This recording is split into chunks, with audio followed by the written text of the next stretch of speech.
Hello, नमस्कार, प्रणाम, आदाब, सलाम। आप तमाम श्रोताओं का फिर से स्वागत है हमारे न्यूज़ चैनल मिथिलांचल न्यूज़ 21 पे। मिथिलांचल न्यूज़ की अब तक की सबसे बड़ी खबर।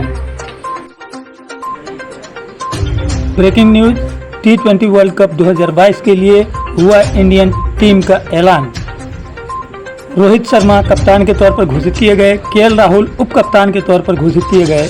मुख्य खिलाड़ी के रूप में विराट कोहली, सूर्य कुमार यादव, दीपक हुड्डा, ऋषभ पंत और दिनेश कार्तिक को विकेट कीपर के तौर पर लिया गया है।